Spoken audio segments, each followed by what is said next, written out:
কার phone রে? তুতুলের কথা বলছিল কে? ভাইয়া ভাইয়া কিছু কিছু বিপদ ঘটেনি তো? হ্যাঁ, চুপ করে আছো কেন? কার ফোন এসেছিল সেটা তো বলো ভাইয়া। সকাল থেকে আমার বাঁ চোখের পাতা কাঁপছে, কোনো না কোনো অঘটন ঘটেছে নিশ্চয়ই।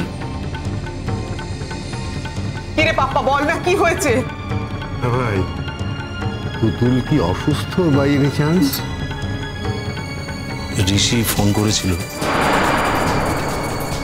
বলল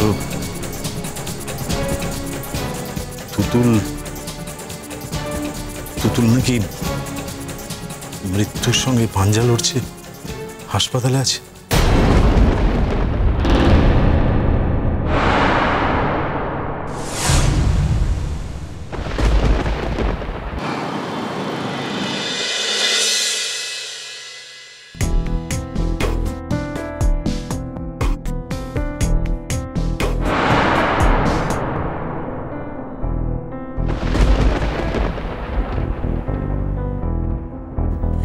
এই যে আমার বোনের কি হয়েছে সেটা ডক্টর জানে, আর তার জন্যই আমি অপেক্ষা করছি। আর কি বলবো বলো তো, ভালো মেয়ে শুয়েছিল, আমি ওর সঙ্গে দেখা করে একটু বাইরে গেলাম কিছু কাজ সারতে। ইতিমধ্যেই ঋষির ফোন, মা তুতুল কেমন করছে। আমরা এতটুকু দেরি না করে সাথে সাথে ওকে নিয়ে হসপিটালে চলে এলাম। হয়েছেটা কি, সিমটমস কি? আচ্ছা, একটা সুস্থ মেয়ে তো হঠাৎ করে মৃত্যুর সঙ্গে পাঞ্জা লড়তে পারে না নাকি? না না, তার থেকে একেবারে শেষ করে দিয়ে খবরটা দিলেই তো হতো না। আমরা তো ওই মেয়ের মুখ দেখতে চাইনি। প্লিজ, অনুমান করছি আপনি সোহার বাবা, মানে তুতুলের বাবা। একটু মানুষের মতো কথা বলুন এখন। এই তুমি আমাকে মানুষের মতো কথা বলতে শেখাবে নাকি? হ্যাঁ, তোমার নামে এখন কেস দিলে কোথায় যাবে সেটা তো জানো না? জানলে তো বড় বড় কথা বলতে না। আচ্ছা, একজন সিনিয়রের সঙ্গে কিভাবে কথা বলতে হয় সেই শিক্ষাটাও কি আপনার নেই নাকি? ঋষি, আমি তোমাকে অনেকবার বারণ করেছিলাম এসব ঝামেলায় না জড়াতে, তখন তো তুমি আমার কথা শুনলে না। তোমার ভেতরে এত দয়া, এত মায়া মানুষের জন্য। সে তো বটেই, সেটা তো হাড়ে হাড়ে আমরা বুঝতে পারছি। শুনুন, আমার বোনের কি হয়েছে সেটা একজন ডক্টর হিসেবে আমি ভেতর থেকে কিন্তু ঠিক জেনে আসবো, এক্ষুনি জেনে আসবো। আর আমার সেই জানাটা যদি সন্তোষজনক না হয় তাহলে তার দাম কিন্তু আপনাদের দুজনকেই দিতে হবে। বড় বড় কথা বলছে, মানুষের মতো করে কথা বলতে বলছে, ভদ্রভাবে কথা বলতে বলছে। নিজেরা কি, হ্যাঁ, নিজেরা কি করেছে সে সম্পর্কে কোনো সম্যক ধারণা আছে? একটা বিবাহিত মেয়ে, একটা ছেলের বউ, তাকে তুলে এনে নিজের বাড়িতে রেখে দিয়েছে।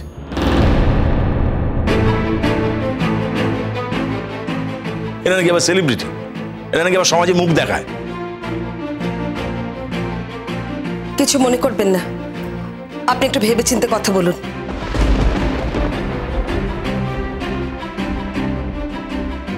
এ কথা কি একবারও ভেবে দেখেছেন কি, যদি আমার ছেলে আপনার মেয়েটিকে তুলে না নিয়ে আসতো তাহলে ওর পরিণতিটা কি হতো?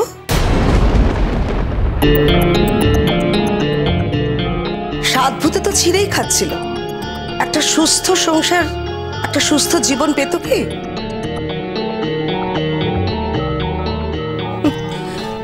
মুখে যতই আয়ুষ বড় বড় কথা বলুক না কেন, সবকিছু জানার পর আয়ুষ তুতুলকে কিছুতেই মেনে নিত না। আয়ুষ কি করতো না করতো সেই হিসেব আপনার কাছ থেকে নেব না আমরা। দেখুন, এটা পাবলিক প্লেস। আমার মনে হয় আমাদের যার যা ব্যক্তিগত কথা আছে সেইগুলো নিয়ে আলোচনা করতে হলে পরে সময় আছে, প্রয়োজন হলে আমরা পরে সে বিষয়ে আলোচনা করব। এখন আমাদের কাছে তুতুলের সুস্থ হয়ে ওঠাটাই সবচেয়ে বড় কথা। আচ্ছা, আপনি যে তখন থেকে এরকম বড় বড় কথা বলে যাচ্ছেন, আপনারাই যে প্ল্যান করে মেয়েটাকে মেরে ফেলেননি তার কি মানে? হ্যাঁ,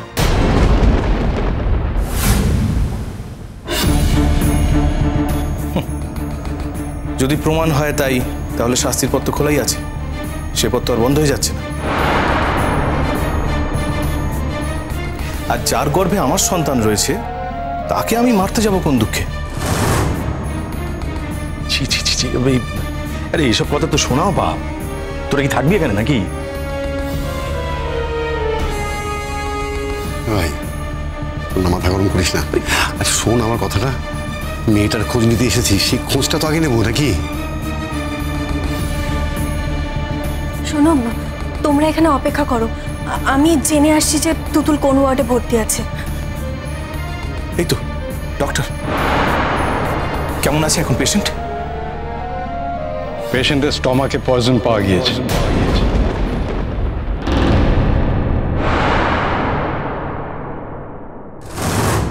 পেশেন্টের স্টমাকে পয়জন পাওয়া গিয়েছে। হোয়াট? ইয়েস।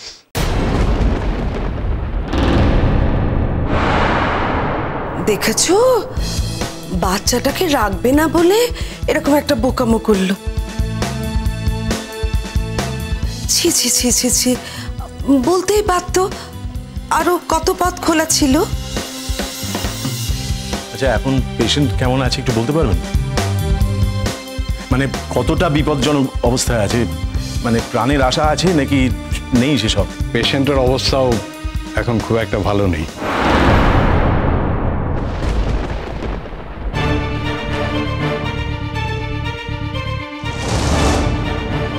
পয়জনটা অনেকটাই এফেক্ট করেছে শরীরে।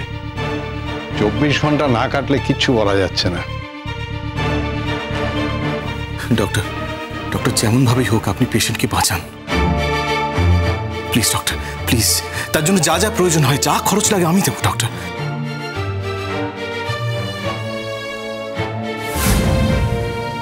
আপনি আপনি কিন্তু কোনোভাবে আপনি কোনো কম্প্রোমাইজ করবেন না প্লিজ।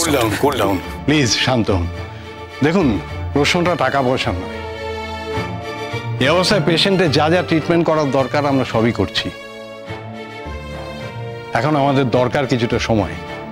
পেশেন্ট অবজারভেশনে আছে, আমাদের সেই সময়টুকু আশা করি আপনারা দেবেন। আর একটা কথা, এই সময়টুকু আপনারা একটু ধৈর্য রাখবেন প্লিজ।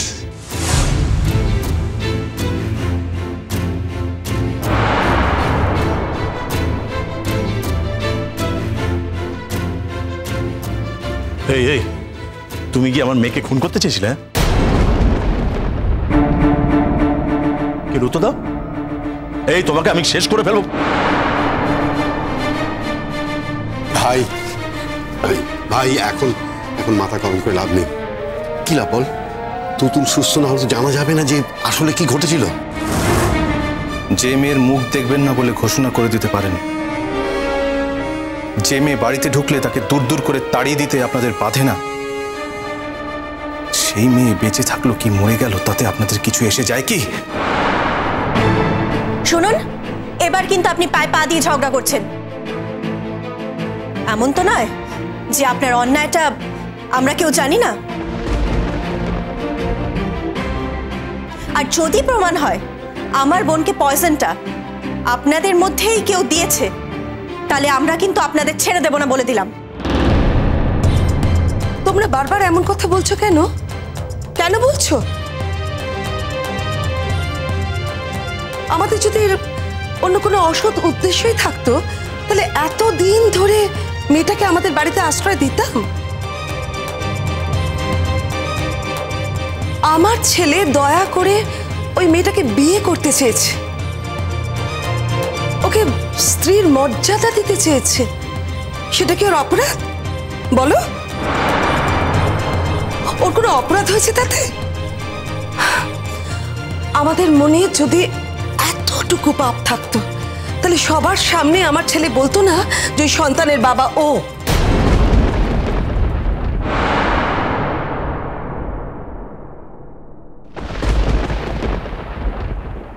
বাট আমার মনে হয় তোমাদের ওখানে থাকার কোনো দরকার নেই। আয়ুষ, কি বলছো কি তুমি? ঠিকই বলছি। যে দায়িত্ব নিয়েছে আর যে দায়িত্ব দিয়েছে ওরা দুজনে বুঝে নেবে। মেয়েটা যদি বেঁচেই না থাকে, তাহলে আর এর দায়িত্বের কথা তুলে কি লাভ? কি এমন হয়েছে যে মরে যাওয়ার মতো ঘটনা ঘটলো?